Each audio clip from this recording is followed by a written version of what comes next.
नमस्कार। गायत्री स्नातकोत्तर कॉलेज सांचौर की ऑनलाइन क्लास में आपका स्वागत है। प्रिय विद्यार्थियों, आज हम बीए पार्ट द्वितीय विश्व इतिहास में अमेरिकी क्रांति की घटनाओं का अध्ययन है वो करेंगे। कल के वीडियो में हमने अमेरिकी क्रांति के प्रमुख कारणों को पढ़ा था। आज हम अमेरिकी क्रांति की प्रमुख घटनाओं का अध्ययन है वो करते हैं। तो देखिए,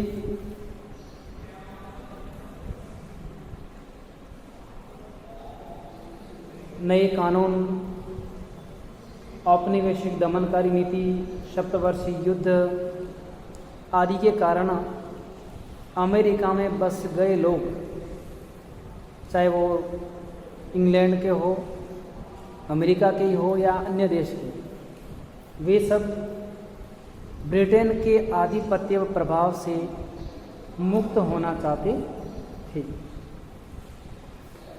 अब इसमें अपन देखते हैं बोस्टन हत्याकांड।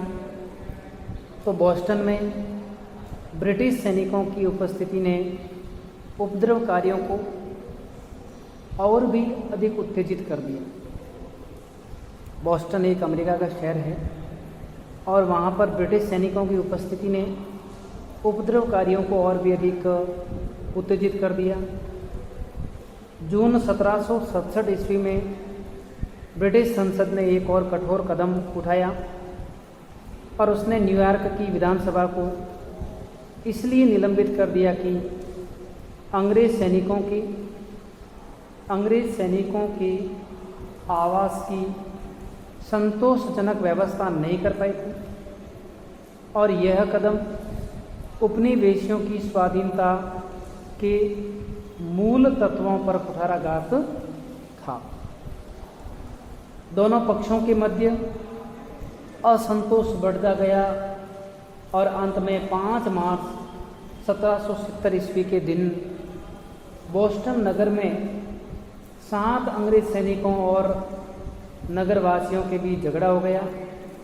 पहले तो इस झगड़े में बर्फ और मुक्कों से काम लिया गया, परंतु अंत में घबराए हुए ब्रिटिश सिपाहियों ने इन नगरवासियों पर गोलियां चला दी और इसमें 3 नागरिक मारे गए।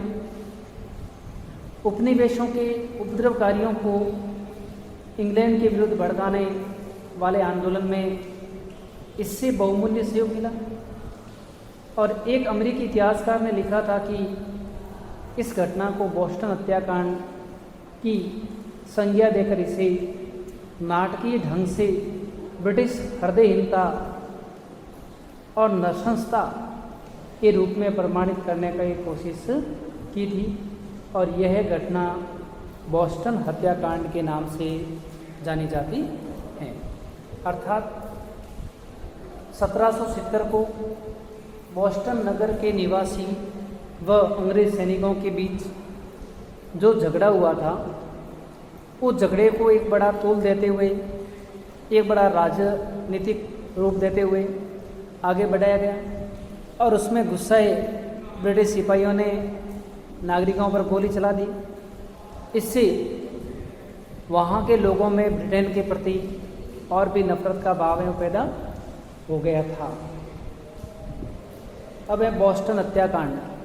तो देखिए, बोस्टन में ब्रिटिश सैनिकों की उपस्थिति ने उपद्रवकारियों को और भी अधिक उत्तेजित कर दिया।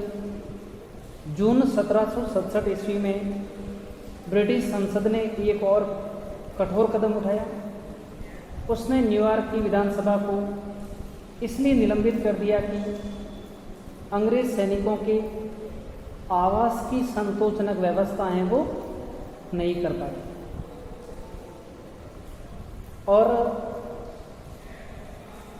ऐसी और भी कई समस्याएं चल रही थी जिसके कारण से समस्याएं सामने आ रही थी।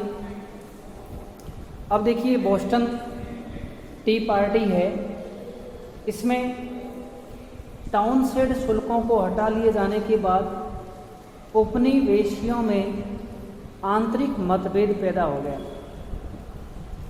अभी भी अमेरिका में इंग्लैंड के प्रति काफ़ी सद्भावना थी और विशेषकर धनिक वर्गों में वे स्वतंत्रता के समर्थकों की ओर से कराए गए दंगों तथा बहिष्कार के विरुद्ध थे, क्योंकि गड़बड़ से व्यापार को हानि पहुंचती थी।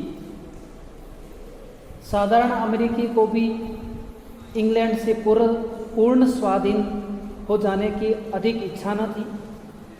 वह तो केवल ये चाहता था कि अपने खेत या दुकान पर आज़ादी से काम करें और शांति से इतना निर्वाह कर पाए।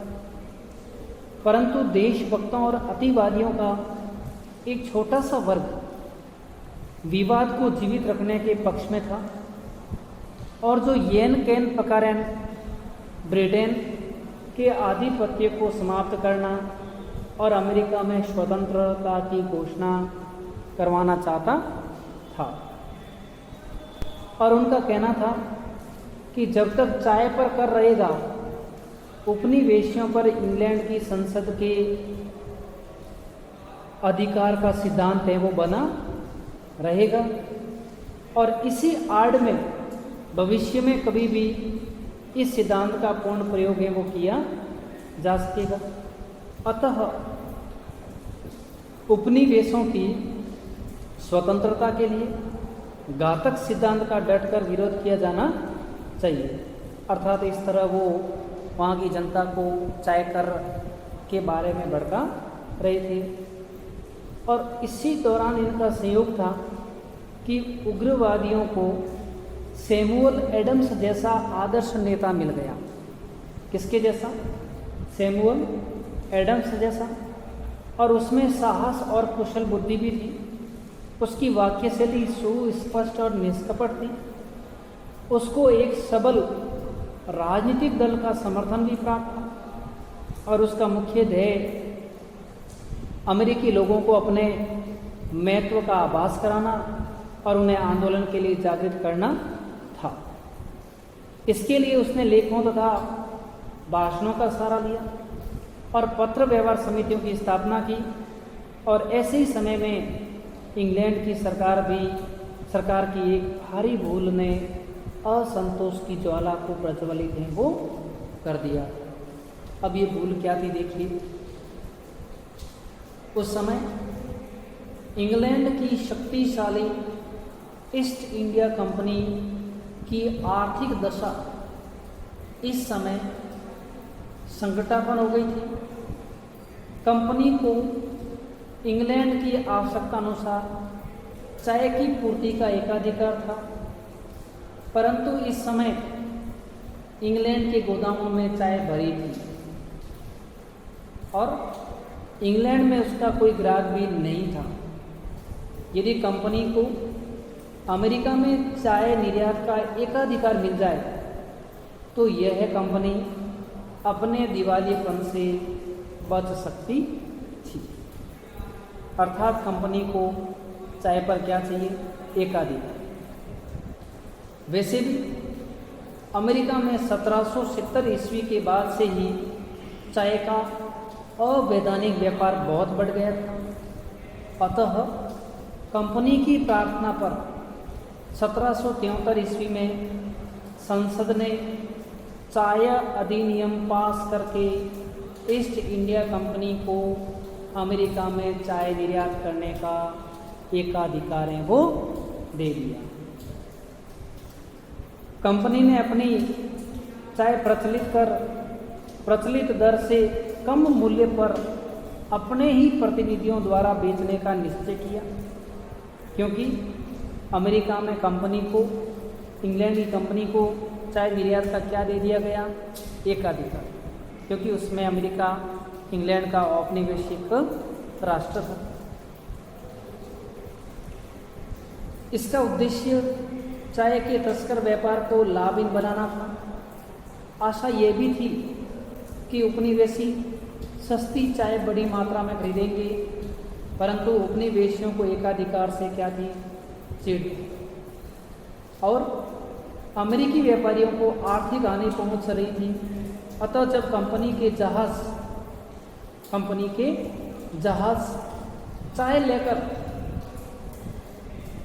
अमेरिका के बोस्टन नगर पर पहुंचे तो उन्हें खरीदने वाला कोई नहीं मिला।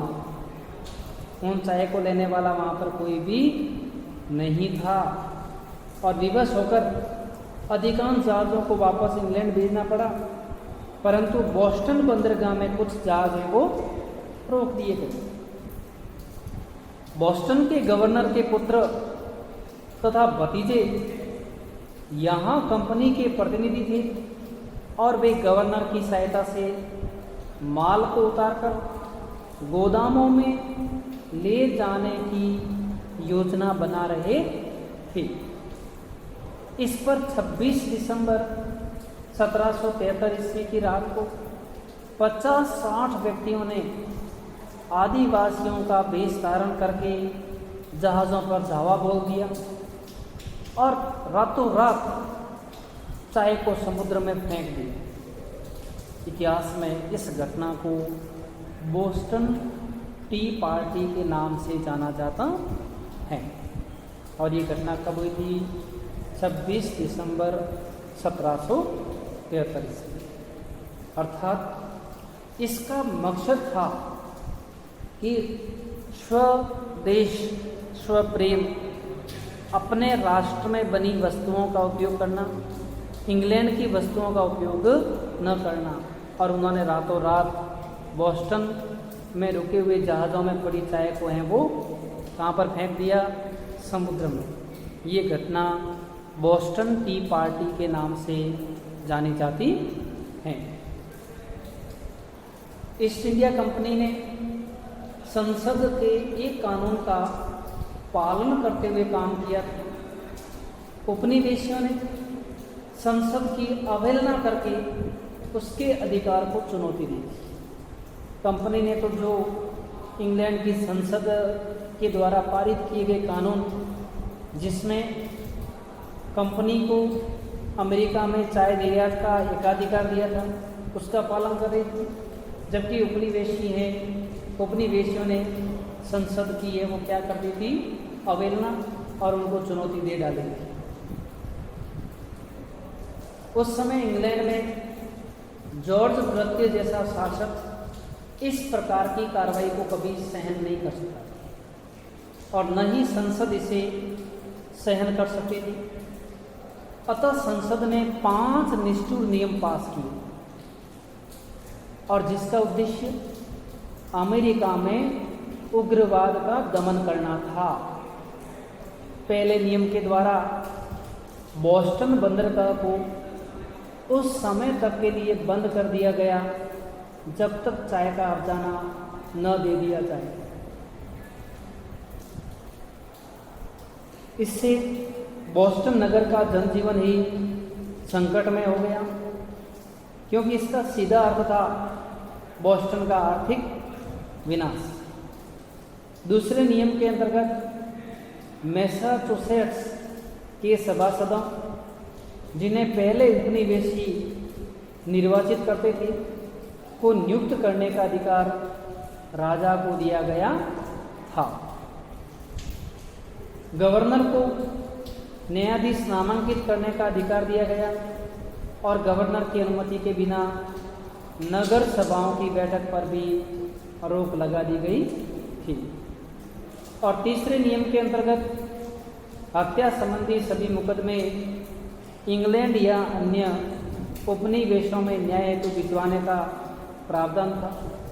और चौथे नियम के अनुसार ब्रिटिश सैनिकों के ठहरने के लिए समुचित आवास की व्यवस्था का भार स्थानीय अधिकारियों के ऊपर डाल दिया गया था। और 5वां नियम, जिसके द्वारा कनाडा में रहने वाले कैथोलिकों को सहिष्णुता प्रदान की गई और क्वीबेक की सीमा अहियो नदी तक एवं बढ़ा दी गई थी। तो इस प्रकार ये बोस्टन टी पार्टी हुई और उसके बाद जॉर्ज तृतीय द्वारा ये 5 नियम वो पास किए गए थे। अब हम देखते हैं प्रथम महाद्वीपीय कांग्रेस। तो देखिए, प्रथम महाद्वीपीय कांग्रेस जो हुई थी, इसमें इन नवीन कानूनों से सारे अमेरिका में सनसनी पैदा हो गई और लोगों ने इन्हें दमनकारी कानून की है वो संज्ञा दी थी।